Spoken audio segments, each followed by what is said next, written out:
Welcome to the Miracle Hour podcast, where you can experience the life-changing message of healing, freedom, blessing, and salvation.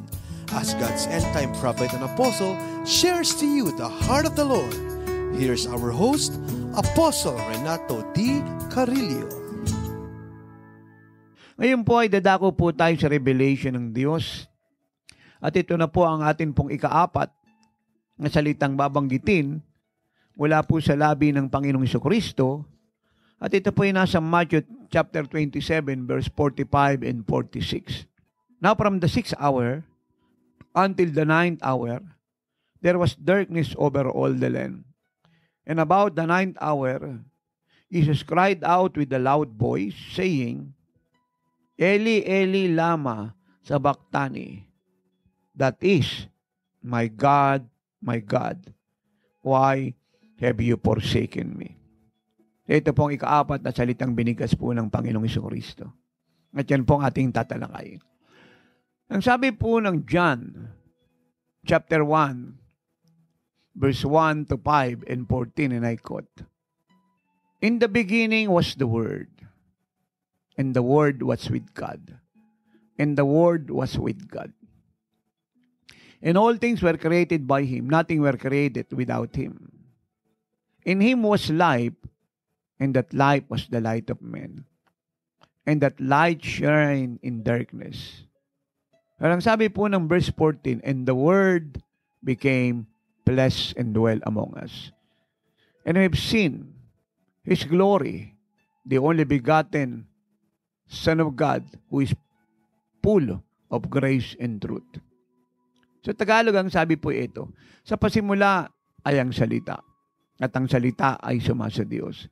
At ang salita ay Diyos. Lahat ng bagay ay nilalang sa pamamagitan niya at walang nalalang malibang siyang lumalang. At sa kanya ang buhay at ang buhay na yan ang ilaw ng lahat. At ang ilaw ay nagliwanag sa kadiliman. Verse 14, At ang salita ay nagkatawang tao, nanahan sa ating kalagitnaan. Punong-puno ng kaluwalhatian ng Diyos na siyang bugtong na anak ng Diyos. Punong-puno ng katotohanan at kahabagan. Amen. Dito po ay sinasabi po ng salita ng Diyos na sa pasimula pa ay kasama na po ng God the Father ang Panginoong Hesus ang God the Son. Na siya po ang nag-create ng lahat ng bagay na nakikita natin sa kalawakan, sa kalupaan, sa katubigan. Na siya po at ang Father God ay nagmamahalan. Apple of the eye ng God the Father ang God the Son.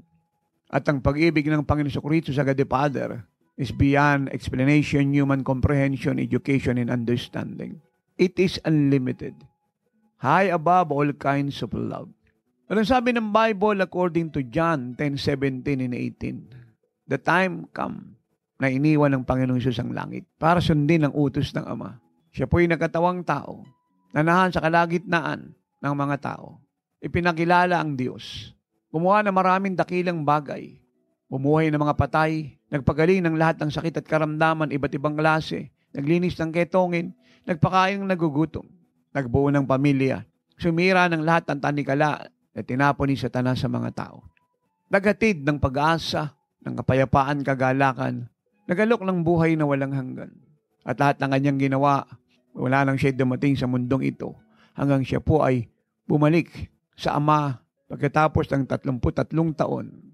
Lahat ay pinatotohanan ng Diyos. Paulit-ulit niyang sinasabing, ako at ang Ama ay isa. Ang Ama na nagsugo sa akin ay kasama ko. Nalulugod siya sa akin sapagat lahat ng utos niya ay ginagawa ko dyan, 8:29. Dahil lahat ng sinabi ng Ama ay sinabi ko, ang nakita kong ginagawa niya ay ginawa ko.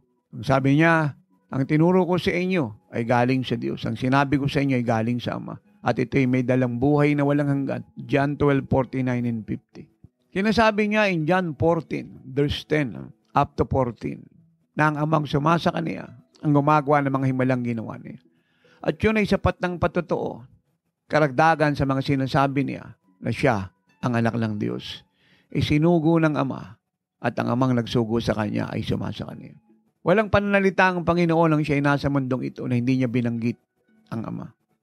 Hindi niya pinakilala at pinagtibay niya ang katotohanang kasama niya ang Diyos. At yan ay pinagtibay ng mga sumulat ng mga epistle o mga liham Isa na riyan si Dr. Luke in Acts 10:38, Acts 2:22. At siya rin author ng Book of Luke na isa po sa Gospel, Acts 4:18-20. At si Apostle John in John 3:31-35. Pinapatotohanan na ang Diyos ay sumasa kanya.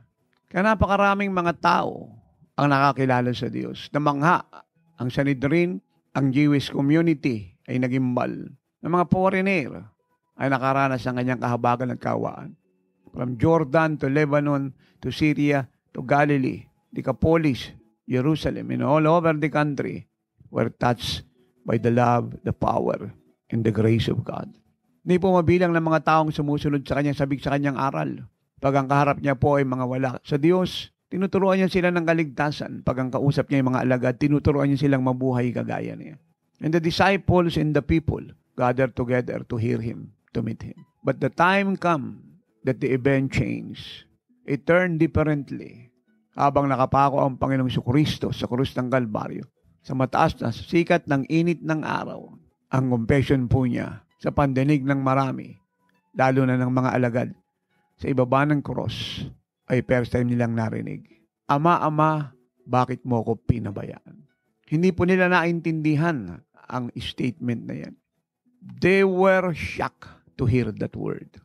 Amazed, because that was the first time they hear it.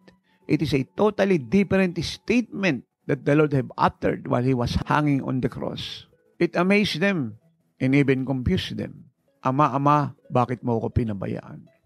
At sa tingin po ng marami nagpapako sa kanya, they were justified.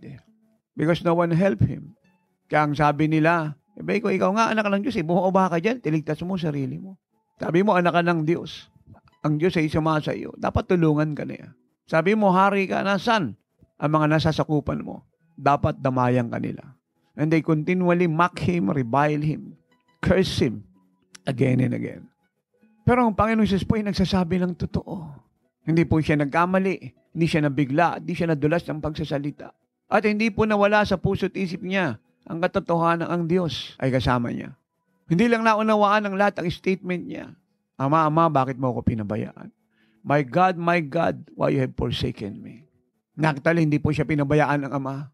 Sapagkat alam po natin, pagkatapos niya pong maipakot, mamatay at mailibing pagkalipas ng 3 araw, siya po'y binuhay ng Diyos mula sa mga patay. Kaya na magpunta po si Mary Magdalene sa Garden 2, may wala po siyang nakita, kundi ang kasuotan ng Panginoon. At naibinalot po sa kanyang katawan. The body was not there. At ang angel ay nagsabi na pagkamala nilang gardener, He is not here, He is alive. He is risen. Hindi po siya pinabayaan ng Ama. Hindi siya nakalimutan ng Ama. Mahal na mahal ng God the Father ang God the Son. Mula sa simula hanggang siya po'y bumalik sa kalangitan at umupo sa trono ng Ama, ang Ama ay sumasa kanya. Why that statement? Father, Father, why have forsaken me? And why God the Father have not responded to God the Son kung hindi siya pinabayaan ng Diyos? And this is the reason why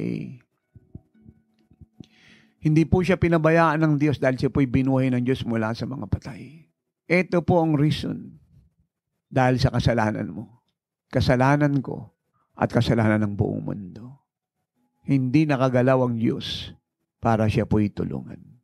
Dahil ang sabi ng Isaiah 59:1 and 2, ang kasalanan ng tao ang naghihiwalay sa Diyos. Dahil ang sabi ng Psalm 66 verse 18, if someone regard iniquity in her heart, his heart, their heart, God will not hear them. Wala pong kasalanan si Jesus kahit kalahati. Siya po'y perfecto, sinless. A perfect, upright, just, holy, righteous man. At kung bakit hindi po siya natulungan ng Ama, sapagat ang kasalanan ng mundo ay nakadagan sa kanya. Kinuha niya. At yun po ang malinaw na sinasabi po ni John the Baptist while the Lord is on His way to the Jordan River in John 1:29. He tell the Jewish people, look, see, the Lamb of God who takes away the sin of the world. At yun po ang reason ba't siya dumating sa mundo. Para bayaran ang kasalanan ng isang katauhan. Para tubusin po tayo sa apoy ng impyerno. para makaranas tayo ng pagpapatawad at kabutihan ng Diyos. Para magkaroon po tayo ng bagong kalikasan. Mula sa kalikasan ng isang makasalanan patungo sa kalikasan ng Diyos na siya nating buhay na walang hanggan. Upang bigyan po tayo ng pagkakataon at karapatang maging mga anak ng Diyos dahil tayo sumampalataya sa pangalan ng Panginoong Hesukristo. Ito po ang dahilan kung bakit siya nasugatan ng 30 sa kanyang likuran upang bayaran ng lahat ng ating mga sakit at karamdaman at sa kanyang mga sugat, tayo po ay gumaling na. Ito ang dahilan kung bakit nabuhos ang kanyang dugo sa krus ng Kalbaryo upang hugasan ng lahat ng kasalanan natin. Dahil wala pong reliyosong tao, walang sabon, walang tubig, walang pera, mabubuting gawa, pinag-aralan, kariktan, kaanyang katanyagan, kasikatan, negosyo, kakayahan ng sino man personal o sama-sama ang may kakayahang linisin ng ating kasalanan.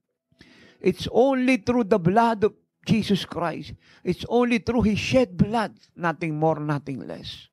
The blood of Jesus is the perfect agent or substance to cleanse us from all our iniquities and to break the power of sin that enslaved us for many, many years. Ang tanging dugo lang ng Panginoon Jesus ang purifying agent na may cleansing power para linisin po tayo. Wala na pong iba. His blood must be shed.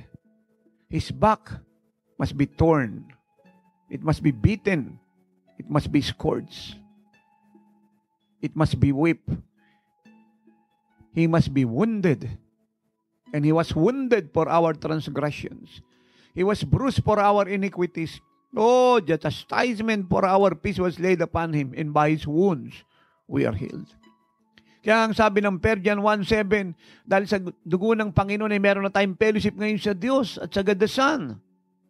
At kung ipapahayag natin ang ating mga kasalanan sang-ayon sa Persian 1:9, ang Diyos ay tapat at banal na tayo patatawarin at lilinisin sa lahat ng ating mga kalikuan. At kakalimutan niya ang lahat ng ating mga kasalanan. Itatapon niya sa dagat ng pagkalimot. Micah chapter 7 verse 17 up to 19.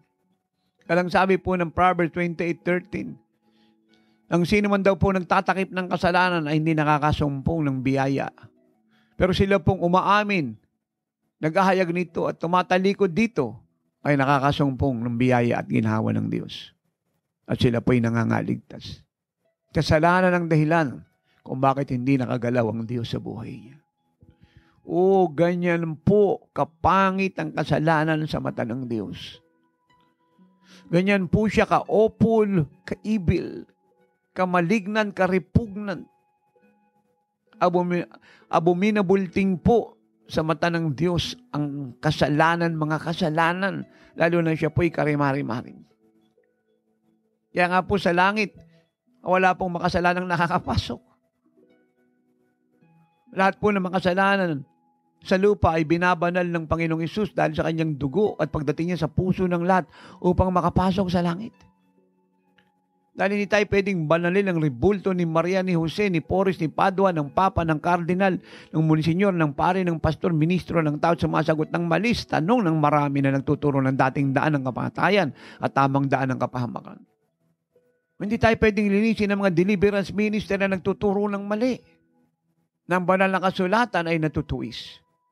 At napakarami po din ni-deliver ay hindi talaga lumayo kundi nadagdagan pa ang pagkabilanggo. Because ignorant of the truth will make you a slave. It is only the truth that you know shall set you free. Ang kasalanan po ang dahilan. Hindi po matitigan ng ama ang anak dahil ang kasalanan ay nakadagan sa kanya. Kasalanan ng mundo. So dyan po ang sabi po ng Isaiah chapter 52, verse 16 pababa. Siya po'y naibilang sa mga makasalanan. Na hindi tayo nagtataka. Nasa gitna ng dalawang makasalanan. Ang nasa kanan niya at nasa kaliwa, sino po nasa gitna? Si Jesus. Dahil siya po'y ibinilang sa mga makasalanan. And yet, ala po siyang kasalanan kahit isa. Ang dala niya po'y kasalanan ng mundo. For God so loved the world that He gave His only begotten Son, that whosoever believed in Him should not perish but will have everlasting life. For God sent His Son to this world not to condemn the world, but to save the world through Him. John 3:16 and 17. In verse 18, Ang sino mang pinapanahanan ng anak ay wala na sa puot ng Diyos. Pero ang hindi pinapanahanan ay napapailalim sa puot ng Diyos. Kinapupuutan ng Diyos ang kasalanan. Kaya ang taong nabubuhay sa kasalanan ay nakakaranas ng parusa ng Diyos. Si Jesus po nang dumating sa mundong ito, mula sa conception ni Mary, hanggang sa kanyang pong last breath sa cross, sa kanyang pinakahuling statement, the last 7 word na sinabi ng Lord, Father, into thy hands I commit my spirit. Siya po ay walang kasalanan. Siya po'y perfect, siya po'y sinless. At hindi po isa o dalawa ang nagpapatotoo, wala po siyang kasalanan. Napakarami. And listen, I will enumerate them one by one. Yung mga alagad, nakita nila ang Panginoong Hesus na nagliliwanag. Alam po nila, dahil ang mga Hudyo po ay very strict sa buhay ng mga tagapagturo. Mataas pong standard nila. Kaya hindi ka po pwedeng maging Pariseo, Eskriba, Saduceo at maging member ng Sanhedrin malibang ikaw ay edukado. They study the scriptures, the Old Testament scriptures, almost 40 years. At marami silang ritual at religious practices na ginagawa to be qualified na maging member po ng Sanhedrin. Kaya ang mga Hudyo po ay mataas ang taste pagdating sa buhay ng mga nagtuturo. And they call Jesus a rabbi because he was a teacher, not only of the law, but also the love and the grace of God, the forgiveness of the Father. Nakita nila si Jesus na nagliliwanag. Kaya ang sabi nila, we have seen the glory of God in Him. We have seen His glory, the only begotten of the Father. We have seen His glory. Hindi ka magliliwanag sa kalawalatian ng Diyos at ang Diyos ay sasama sa'yo pag may kasalanan ka. Don't forget that. Hindi nyo napansin nung si Saul po'y sumaway, ang Espiritu ng Diyos ay umalis sa kanya. At ang pumalit ay ang masamang Espiritu at siya po'y nabuhay na tormented araw at gabi. Yung si Demas po ay maging worldly, nag-backslide, the Spirit of God leave him. Dahil hindi pwedeng sumama ang Diyos sa mga taong nasa kasalanan. And the disciples attested to this truth again and again, for they were with the Lord for 3 years. Day and night, night and day. Wala silang nakitang anumang kasalanan sa Panginoon o karamihan sa labi niya. Kaya yun pong sinasabi ng mga apostol sa kanila pong mga liham o epistle, especially po si Peter in 1 Peter 2:21. Siya'y sinaktan, binugbog, inalimura, minura, nilapastangan, pero walang kasinungalingan, pandaraya, panlilibak, paghiganting nasumpungan sa kanyang labi kahit isa. At hindi po sasabihin ni John the Baptist na siya yung kordero na Diyos na nag-aalis ng kasalanan kung siya po ay may kasalanan. At ang nating kakalimutan, John the Baptist spoke by revelation. Ang Diyos ay direct na nagsasalita sa kanya. At isa sa sinabi ng Ama sa kanya ay ito, kung sino ang bababaan ng Espiritu Santo, siya ang bugtong na anak ng Diyos. At nakita ni John the Baptist, nung siya po ay nagbabautismo sa ilog Jordan, sa dami ng binabautismo niya, si Jesus lang po ang binabaan ng Holy Spirit. Because he was the Son of God. It was confirmed by the Father to John the Baptist. Ikalawa po ay si Satan. Dahil kung si Jesus po ay kinakitaan niya ng kasalanan, hindi niya na po tutuksuhin ng paulit-ulit. Ang purpose po ng panunukso niya sa Lord ay turuan si Jesus na magkasala kasi siya nga po ay walang kasalanan. At hindi si Jesus magkakaroon ng power to destroy the works of the devil at palayain po ang lahat ng tinapunan ng diablo ng sakit, kamatayan, karamdaman, kahirapan, lungkot, takot, dusa at marami pa pong salot kung si Jesus po ay may kasalanan. Bagkus siya po ay makokontrol ni Satan. Mapapamahalaan siya ng diablo. Dahil si Satan po ang ama ng karimari-marim na pagsuway at ama ng napakaraming karimari-marim na kasalanan. At ang sinamang nabuhay sa sin ay nasa kontrol ni Satan. At kung si Jesus po ay may sin, he will be one of them. But he have not sinned, not once. He is perfect. Kaya si Satan po ay walang kontrol sa kanya. Kaya malaya niya pong napapalaya si Satan at ang mga demonyo. Napapagaling ang lahat ng mga sakit at karamdamang tinapon ng diablo sa katawan ng maraming tao. Kasi Satan po ay palagi umaalis na talunan pagkatapos po ng maraming panunukso. Sapagkat si Jesus kahit minsan na hindi nagkasala. Maging sa hirap pong dinanas ng Panginoon, na pagkatapos po nilang mag-last supper sa upper room, siya po'y nagpunta po ng Garden of Gethsemane at nanalangin at siya po'y inarrest po ron ng mga tauhan po ng high priest. At siya po'y dinala sa bahay po ng high priest sa Capernaum. At siya po'y ininterrogate, walang tulog. Heated argument. Accusation that is all untrue. Kasama po yung 2 false witnesses. At pagkatapos siya po'y turn over po nila kay Pilate. At napakahaba pong pag-uusap. Gustong tiyakin ni Pilate na siya nga anak ng Diyos. At gusto niyang malaman ang lahat ng katotohanan mismo sa bibig ni Jesus.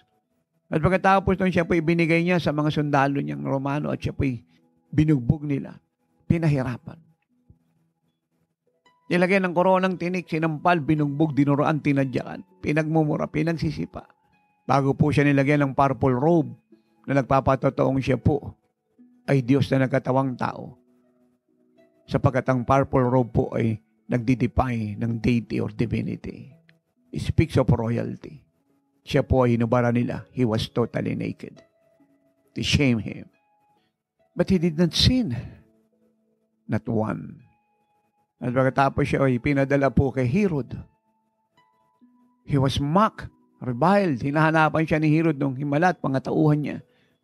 But the Lord did not perform any miracle. Dahil ang desire po nila ay evil. Hindi gumagawa ang Diyos ng himala para po sa katatawanan ng tao at comfort ng taong wicked. Linagawa niyang himala para sa nangangailangan dahil ito po expression ng love ng Diyos. He don't perform miracles for a show because He was not a clown. He is God, the miracle-working God. Pagkatapos binalik po siya kay Pilate. Another interrogation. Hinarap po siya sa mga tao sa itaas ng Pretoria. And they mocked him and they shouted, "Free Barnabas, crucify Christ. Free Barnabas, crucify Jesus Christ." And Pilate gave them to their evil desire. At pinapasan sa kanyang napakabigat na cross. At sa loob po ng 6 na oras, hanggang sa kanyang last breath, ang cross po hindi na humiwalay sa kanyang katawan. My God. Do you hear me? Yung pong napakabigat at napakalaking cross sa loob po ng 6 na oras ay hindi na humiwalay sa katawan ng Panginoong Hesus. Hindi na humiwalay. Pero sa lahat po ng ito, kahit minsan na hindi siya nagkasala, God was with him. Strengthen him, empower him, shield him with his affection. Kaya ang sabi ng Lord in John 8:46, walang nakita si Satan kasalanan sa akin kahit isa. Oh, you must believe Jesus' words. It's all true. Sino pa po nagpapatotoo wala siyang kasalanan? Ang mga writer po ng epistle, Paul, Peter, John, and James, and Jude, they wrote about him. He have no sin. Kung meron man po makakapagpatotoo una po sa lahat, pagdating po sa human side, ay mga alagad. Kasi kasama po nila ang Lord, day and night, night and day. For 3 years, straight. Wala silang nakitang anuman na mali at pangit at kasalanan. Kasi kung meron, iiwanan nila ang Lord. At nila iniwan si Jesus dahil meron sila nakitang sin. Kundi iniwan nila ang Lord dahil it was prophesied by the psalmist in the book of Psalm before it happened. At ang reason po nila ay fear of persecution, fear of arrest, and fear of imprisonment. But not sin. Because the Lord has no sin. Kasi sino pa po ang pinaka-credible na magpapatotoo sa spiritual side, sa divine side? God the Father Himself. Ilang ulit niya pong sinabi in Matthew 3:13, yun pong una. Ito yung aking bugtong na anak na kinalulugdan, pakinggan niyo siya. Now, kung si Jesus po ay missing, kakalugdan ba siya ng Ama? Of course not. Ipagmamalaki ba siya ng Ama? Of course not. Ang buong langit ba'y magbubunyi sa statement ng God the Father? Of course not. Pero pinagmamalaki siya ng God the Father. Binautismohan pa siya sa Espiritu Santo. Ang sinasabi ng Ama, itong aking bugtong na anak, kinalulugdan ko siya, pakinggan niyo siya. The divine side was there. The word of the Father is so clear. Si Jesus po ay perfect, sinless. At ano po yung ikalawa? At ito po yung maayon na po sa Jewish tradition and culture in 2 Corinthians 13:2. In the mouth of 2 or 3 witnesses, every word shall be established. Sa bibig po ng dalawang tao ang isang bagay na pagtibay na. Ilan na pong bibig ang nagsalita na wala siyang kasalanan. Kung ang Diyos po mismo nagsabi, sapat na po yun. Yung isa pong statement ng Diyos ay sapat na, paano kung higit pa sa isa? At ito pong ikalawa, Luke 9:28-35. And I quote verse 35. Itong aking bugtong na anak na kinalulugdan, pakinggan niyo siya. The same word, but different place and different people. Ang una po, ang mga kasama po ng Panginoon doon ay mga nagpapautismo sa Jordan River kay John the Baptist. Si John the Baptist. Dito po, ang kasama po niya yung mga alagad. Ito po ay sa Mount Transfiguration. Mount of Transfiguration. That the same statement were heard from the Father. Ito ang aking bugtong anak na kinalulugdan. Pakinggan niyo siya. Third, in John chapter 12, verse 27 up to 29, nananalangin ng Panginoon, sabi niya, my soul was overwhelmed with sorrow. But Father God, glorify your name. At sumagot pong Ama mula sa langit, nilawalhati ko na ang aking pangalan at muli kong luluwalhatiin. Now, kung si Jesus po may kasalanan, siya po po'y sasagutin ng God the Father. Pero sinagot po siya. At niluluwalhati daw ng Ama ang kanya pong pangalan dahil sa bugtong niyang anak. At yung pagluwalhati ay dinipay sa pamagitan ng statement, niluluwalhati ko na at muli kong luluwalhatiin. At ano pong sabi ng Panginoon sa verse 30? Ang tinig na ito ay narinig ninyo para sa inyong kapakanan. The Father is testifying to God the Son again and again that He is holy, righteous, perfect, sinless, na kahit kalahating kasalanan na walang nakita sa Kanya. Kaya siya po ang qualified Savior ng mundo. Wala na pong iba. Kaya makikita po natin na hindi siya pinabayaan ng Ama. Ang dahilan po ay ang kasalanan. Nagdinagan sa Kanya, kinuha niya. Mahal na mahal ng Ama ang anak, pero yung kasalanang nakadagan sa Kanya ay hindi. At yun po ang reason kung bakit po siya namatay. Dahil ang kabayaran ng kasalanan ay ano? Kamatayan. At yun po ang reason kung bakit siyang ayon po sa book of Hebrews chapter 2 and chapter 5, siya po ay pumunta po ng hell. Pero pagkalipas ng 3 araw, siya po ay umalis doon. Binuhay po siya ng Diyos. At yun na po ang simula ng defeat po ni Satan. Yun na po ang simula ng distraction niya at pagiging powerless. Yun ang simula ng pagkapahiya ng Diyos kay Satan. Nang sabi ng Colossians 2:12 hanggang 15, siya po ipinarada ng Panginoon pati mga demonyo sa kahiyan. Because Jesus stripped the devil and demon in hell of their power na ninakaw kay Adam at kay Eve. At ngayon po ibinalik sa atin. Hallelujah. Even greater than what the devil have stolen to Adam and Eve. Yes. Jesus go to hell. Not because he has sinned, but because of the sin of the world. He carry it.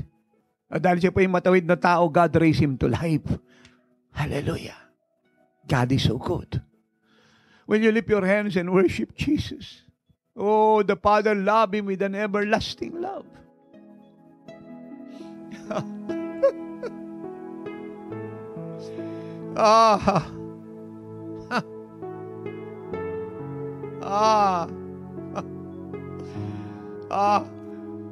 Precious Lord Jesus, the Lamb of God who take away the sin of the world, who suffer for us to give us life eternal and make us children of God and sons and daughters of God. Walk in every home, Lord.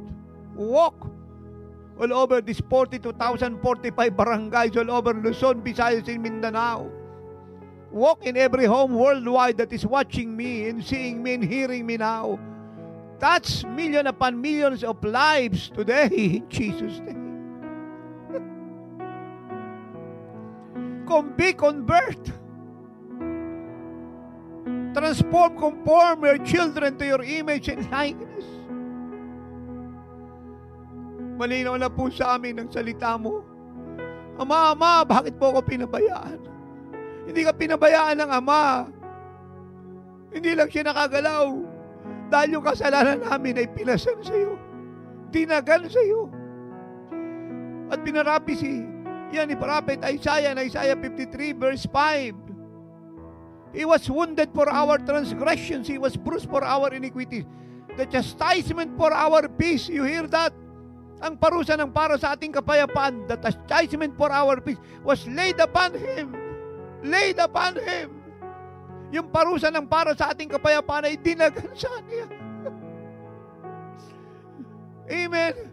Yung kasalanan natin dinagan sa Kanya at ang kapalit dito sa atin ay kapayapaan. Kaligtasan, kagalingan sa ating mga sakit at karamdaman. The chastisement for our peace was laid upon Him. He bore it. He took it. He was scourged, wounded, beaten, spit upon, mocked, cursed, reviled, killed for our sake. Hindi siya pinabayaan ng Ama. Hindi siya iniwanan. Pero yung kasalanan mo at kasalanan ng mundo ang reason. Now, tayo pong nasa fivefold mula sa leadership ng mga apostol, prophet, evangelist, pastor, teachers, down to the congregation, at lahat ng religious leader at religious people, at lahat po ng may kasalanan at makasalanan. Tayong gusto maging bakla, maging tomboy, maging sugarol, adik, pusher, nangangalan niya nakikiapid, magnanakaw, rapist, terrorist, satanista, komunista, sinungaling, mandaraya, manluloko. Tayo mga swindler, magnanakaw ng mga ikaputandog, mga sumusuway sa Diyos, mga worldly, answer me now. Magpapatuloy ka ba sa kasalanan? Mabubuhay ka ba sa kasalanan? Ipapagpatuloy mo ba yung iyong pagsuway? O magbabago ka na? Magpapatuloy ka ba sa pagsugat sa puso ng Diyos? O susuko ka na? Magpapatuloy ka ba sa apoy ng impyerno? Magbabago ka na ng daang tatahakin? At ang daang tatahakin mo yung kalangitan na. Answer God, answer me. Tayo mga backslider. Tayo mga tinawag sa Bible, sinabi niyong tinawag kayo pero hindi kayo nagpo-full time. Tutuloy pa ba kayo sa inyong hypocrisy or will change mind and change heart and change action and ways and surrender to God?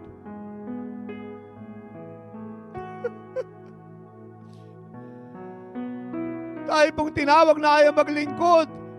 Will you go on in your disobedience? Or should I say, in your disobediences, napakarami. Pagsuway kung susunod na kayo sa Diyos. God, hindi siya pinabayaan ng Ama dahil sa atin kung bakit hindi siya matulungan ng Ama sa ating mga kasalanan. O tayo naman po na nagmahal sa Panginoon at naglingkod ng totoo. Dalangin ko na ito pong statement na ito ay lalong maging daan upang lalo tayong magmahal at maglingkod sa Kanya. May nag-uutos o wala, may nakakakita o wala, may sweldo o wala, may parangal o wala, may papuri o wala. Hindi man tayo matawag na mga frontliner, niya tayo po ang unang-unang frontliner. Hindi man tayo mabalita sa telebisyon o dyaryo, hindi man tayo hangaan ng mundo. Keep serving God, be in the front line, may crisis o wala. Follow the apostles who are forerunner. First, according to 1 Corinthians 12:28, in rank, in time, in choosing and anointing, in sending, in commissioning, in proving love to God.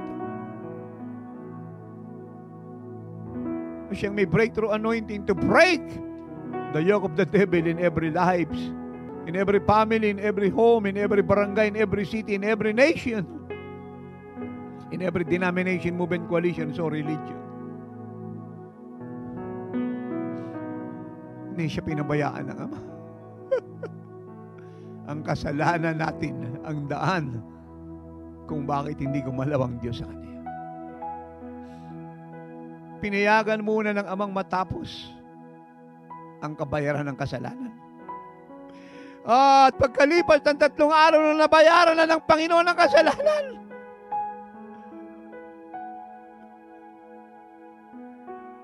wala sa impyerno, siya po'y inalis ng Diyos. At ang kanya pong espiritu at kaluluwa ay binalik sa kanyang katawan. Siya po'y bumangon. Oh! And now we are telling the world, Jesus Christ is risen, He is alive. At ang lahat ng patay sa kasalanan ay pwede na magkaroon ng buhay na walang hanggan. Lahat po tayo tumayo. Saan man kayo sulok ng Pilipinas at buong mundo. Lift your both hands. Worship Him, your Savior. Na nagsabi na ika-4 na salita habang nakapako sa cross, Ama, ba't mo ko pinabayaan? Hindi siya pinabayaan ng Ama, yung kasalanan mo, kasalanan ng mundong dahilan kung bakit po siya nandiyan dyan sa cross. The reason why He go to hell and suffered the heat in the fire of hell.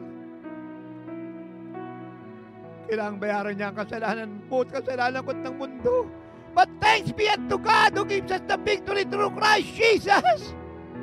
2 Corinthians 2:14, 1 Corinthians 15, 57 and 58.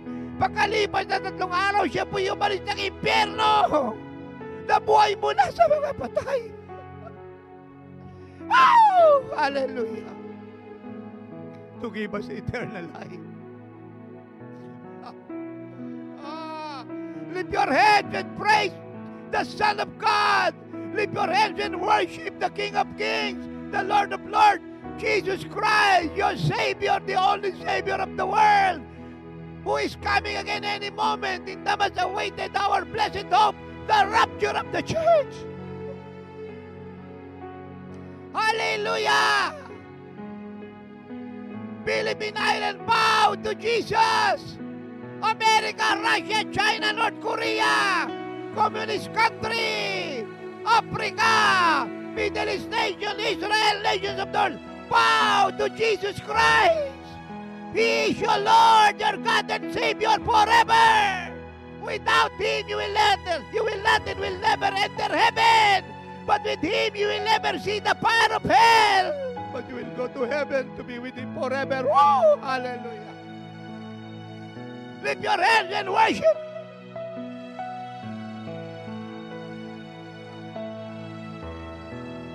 And the love of the Father showered you today.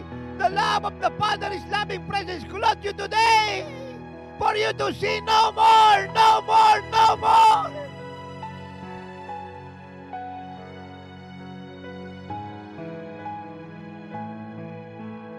Sabihin mo ito ng malakas habang nakataas ang 2 mong kamay all over the country and around the world, wherever you are. I will see no more. I will see no more.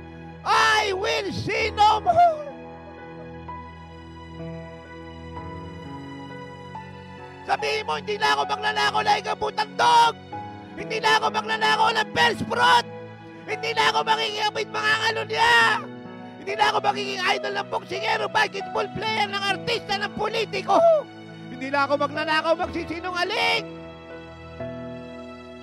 Hindi na ako ate ng late at uuwi ng maaga.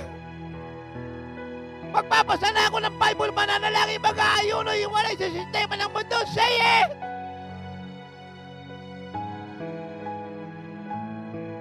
Hindi na ako magiging baklat, magiging tomboy. Hindi na ako mandataya. Magpapakatotoo na ako sa Diyos. Say it! Say it out loud! Weep and cry! Say it! Magpapakatotoo na ako sa Diyos. Susunod na ako. Magbibigay na ako ng aking best protected offering kaagad. Hindi ko na ito i-delay, we withhold. At di na ako magiging masamang patotoo. At di na ma-istumble ang marami sa buhay ko. Say it! Hindi na ako inom ng alang magsusugal, titingin ng bawal na gamot. Hindi ko na aabusin yung posisyon ko at pwesto sa gobyerno. Hindi na ako magiging kurap. Hindi na ako hingi ng lagay. Hindi na ako mandatay at manloloko ng kapwa ko. Hindi na ako maghihinalangit, magtatampo sa mga mabubuhay sa sama ng loob, inggit, galit, at hindi na ako mabubuhay sa abag sa sarili. Magpapatawad na ako.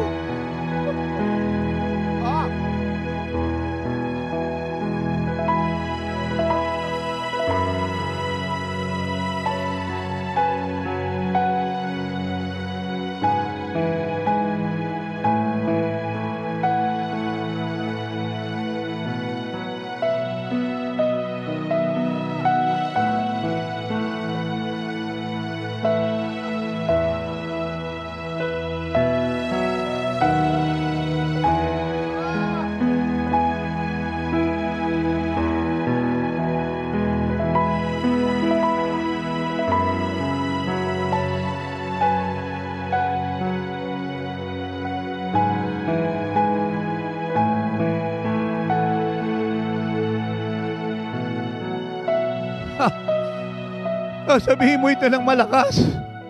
Dahil alam mo na ang katotohanan mula sa pusong binasag ng Diyos. At sumuko na sa Kanya. Patawad po, Ama, sa mga kasalanan ginawa ko. Na nabanggit ng lingkod mo. Nagawa ko po yun. Nagsisisi po ako ng buong puso. Panginoong Jesus, pumasok ka sa puso ko ngayon. Tinatanggap po kita bilang kaisa-isa kong Panginoon, tagapagligtas, nangagamot ng buhay ko. Salamat po na dahil sa akin ay nagbata ka upang sa pamamagitan mo ay matamo ko ang kaluwalhatian. Yes, Lord, you suffered to give me glory. Your suffering is done, so my glory has come. Wala ngayon. Susunod ako sa iyo. Ikabubuhay ang buhay mo. Magiging alagad mo. Hindi ako mag-iimpok ng kayamanan sa lupa. Sa langit ako mag-iimpok. Hindi lang ako magbibigay na may kagalakan ng aking first fruit. Ikaput handog. Kundi ano man ang biyayang ibinigay mo sa akin ay una, ang kalooban mo, ang karangalan mo, ang kaharian mo. Isa ako sa magiging end-time financer ng gospel. Hindi ko magiging alalahanin ng pagbibigay ang pera. Hindi ko siya poproblemahin. Dahil iiwan ko siya lahat.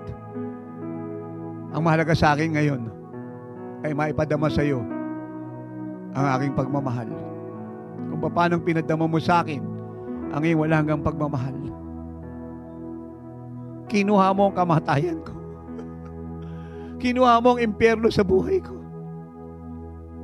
Kinuha mo ang kahirapan ko, ang kalungkutan ko,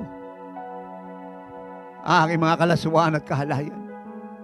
Kinuha mo ang aking hypocrisy. Kinuha mo ang kahiyan ko. At binigyan mo ako ng bagong buhay. Buhay na walang hanggan. Na siya kong iingatan ngayon na yung buhay kong walang hanggan ay siya mong buhay na tinanggap ko ngayon. Alam kong bababa ka na, Panginoong Isus.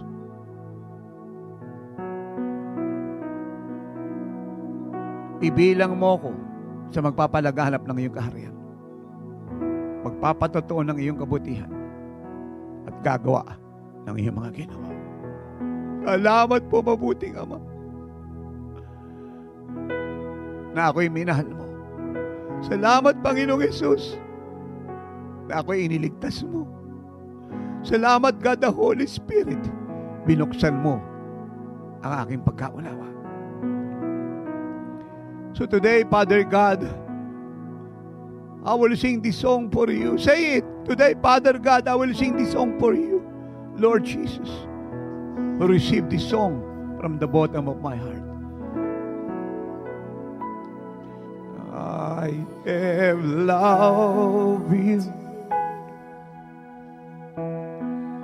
with an everlasting everlasting love. You have drawn me with your loving kindness.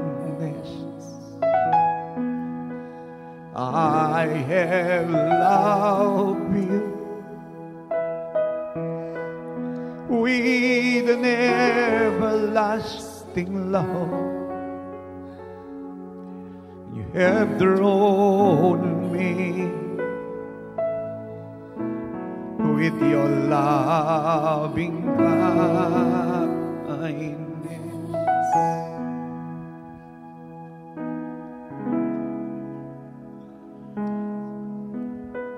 Now, let the love of the Father cover you today.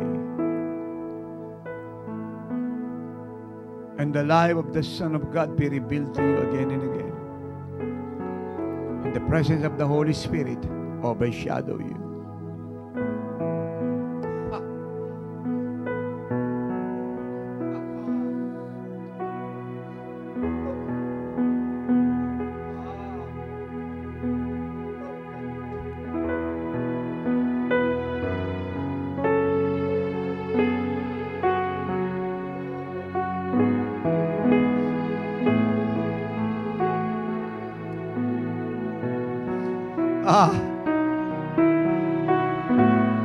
You shall love the Lord your God with all your heart, with all your soul, with all your mind, and all your strength. More than anyone, He must be your first love, last love, and forever love. You will love Him above all and first of all. Because He is your loving Savior who died for you and rose again from the dead to give you eternal life.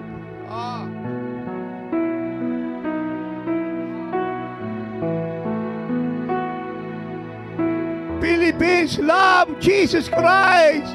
Nations of the world, love Him. Church of God, be an example of loving the Lord for this nation. To love Him dearly and deeply so the nations of the world.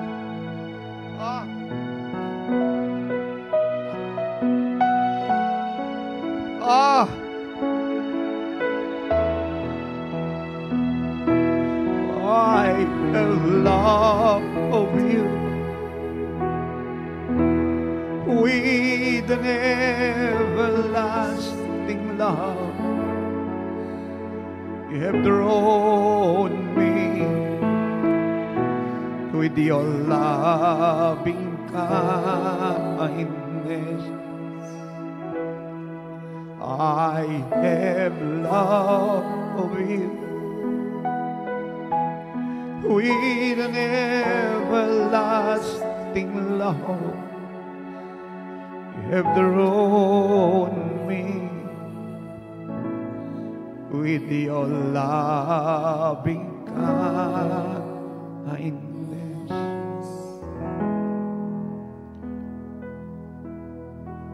And closing, love, serve, worship, obey God. And all God's people say, I will. Amen and amen. Thanks for listening to Miracle Hour Podcast. If you are blessed with our program and want to know more about the Lord, like us on our Facebook page at www.facebook.com/JIOSWM and subscribe to Jesus is Our Shield Worldwide Ministries YouTube channel. Our time is running out. Jesus is coming any moment. Apostle Renato D. Carrillo is mandated by God to bring the church to its full potential and to live like Jesus. Have a part in this end-time move of God. Pray, fast, and give to the work of the Lord. To God be all the glory.